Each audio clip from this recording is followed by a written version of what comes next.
This the light of mine, I'm gonna let it shine. This the light of mine, I'm gonna let it shine. This the light of mine, I'm gonna let it shine. Let it shine, let it shine, let it shine.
Bien-aimés frères et sœurs, chers amis auditeurs de l'émission La Lumière du Monde, je vous salue tous au nom de notre Seigneur et Sauveur Jésus-Christ et vous souhaite une cordiale bienvenue dans notre deuxième étude biblique.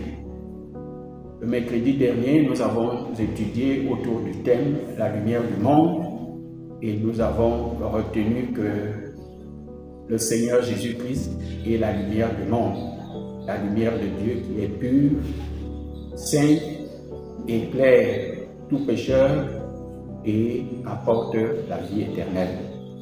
Aujourd'hui, nous étudions autour d'un thème très important parce que nous devons savoir que cette lumière du monde est contenue dans un livre, un important livre qu'on appelle la Bible.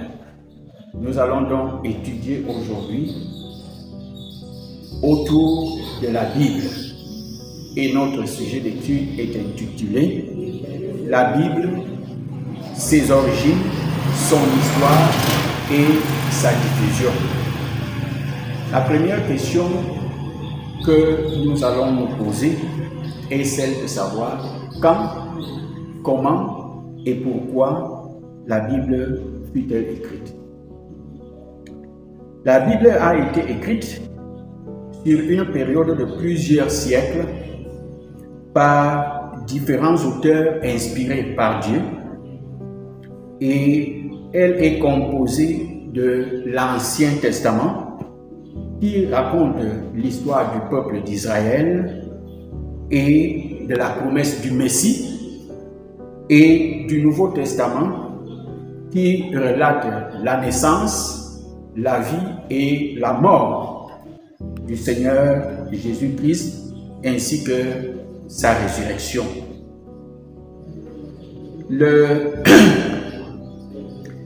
Cette Bible a été écrite dans le but de transmettre la parole de Dieu, et non seulement transmettre la parole de Dieu, elle a aussi été écrite pour transmettre aux hommes la foi dans la parole de Dieu et en Dieu lui-même. C'est Dieu qui guide les hommes dans la foi qu'il place en lui. Et c'est pour cela que dans 2 Timothée chapitre 3 verset 16, il est dit: toute écriture est inspirée de Dieu et utile pour enseigner, pour convaincre, pour corriger, pour instruire dans la justice. Le deuxième point de notre étude porte sur les manuscrits originaux et les traductions de la Bible. Les manuscrits originaux de la Bible ont été écrits en hébreu, en araméen pour ce qui concerne l'Ancien Testament et en grec pour ce qui concerne le Nouveau Testament. Au fil du temps, la Bible a été traduite dans de nombreuses langues afin d'être accessible à un public plus large. Les traductions les plus connues sont la Vulgate en latin, la Bible du roi James en anglais, qu'on appelle King James Version, et la Bible Louis II en français. Voilà les versions les plus connues aujourd'hui dans le monde. Et la parole de Dieu dans Ésaïe chapitre 40 et le verset 8 nous dit: l'herbe sèche, la fleur tombe, mais la parole de Dieu demeure éternellement. Le troisième point de notre étude nous amène à considérer la découverte de l'imprimerie. L'invention de l'imprimerie par Gutenberg au XVe siècle a permis la diffusion plus rapide et à moindre coût de la Bible. Des milliers de copies pouvaient être produites en peu de temps, rendant ainsi la Bible accessible à un plus grand nombre de personnes. Et selon que Jérémie chapitre 30, le verset 2 dit: ainsi parle l'Éternel, le Dieu d'Israël, écris dans un livre toutes les paroles que je t'ai dites. Fin de citation. Le quatrième point de notre étude, nous parlons de la Bible traduite en langue vulgaire.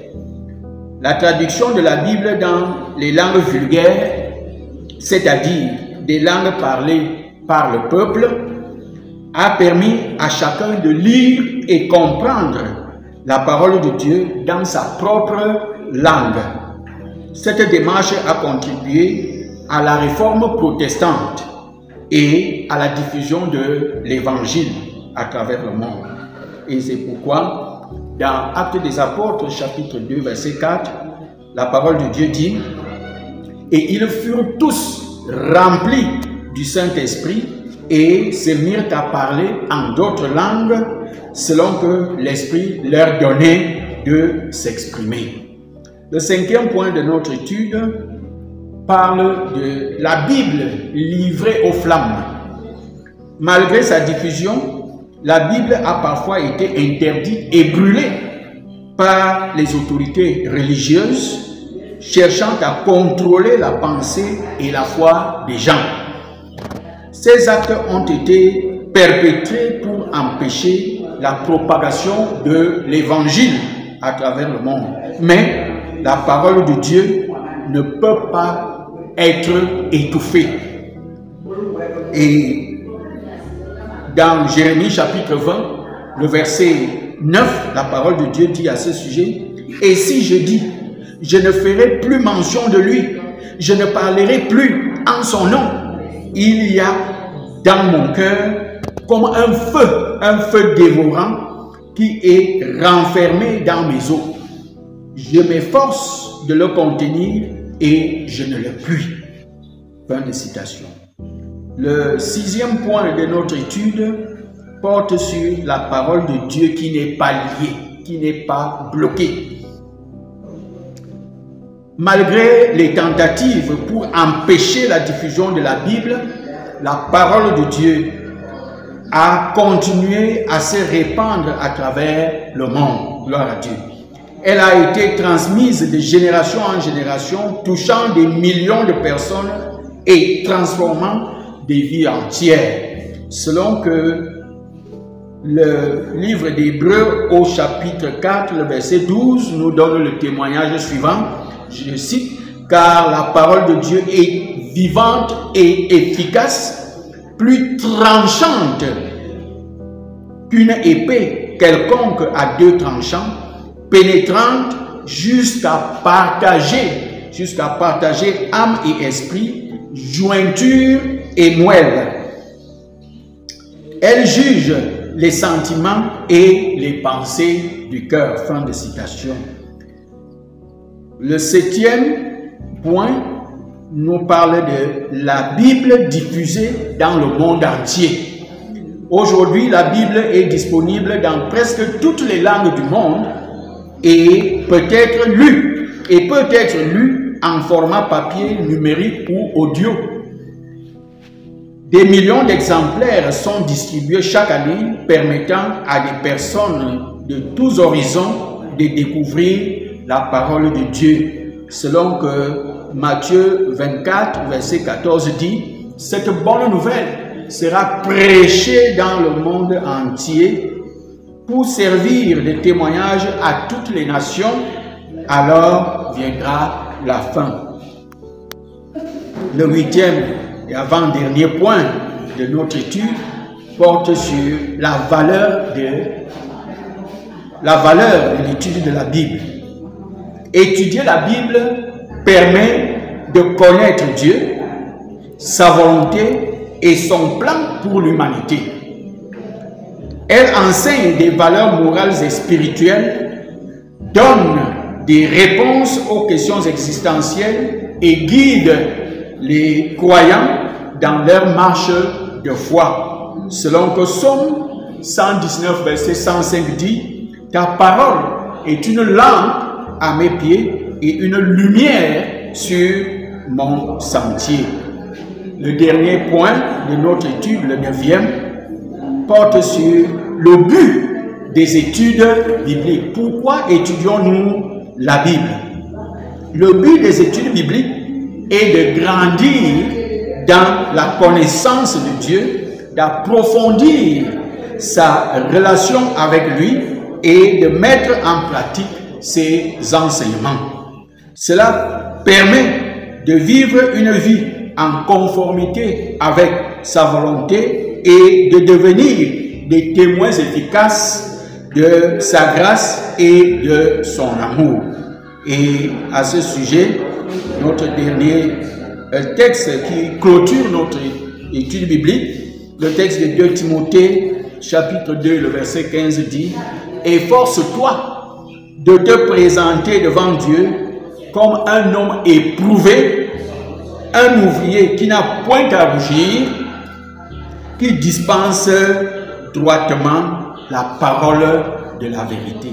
Que le Seigneur nous aide donc à être des étudiants assidus et fervents de sa parole pour que la vérité qu'il nous révèle, nous puissions la partager autour de nous avec foi, joie et courage. Que l'Éternel bénisse sa parole et qu'il nous bénisse au nom de Christ. Amen.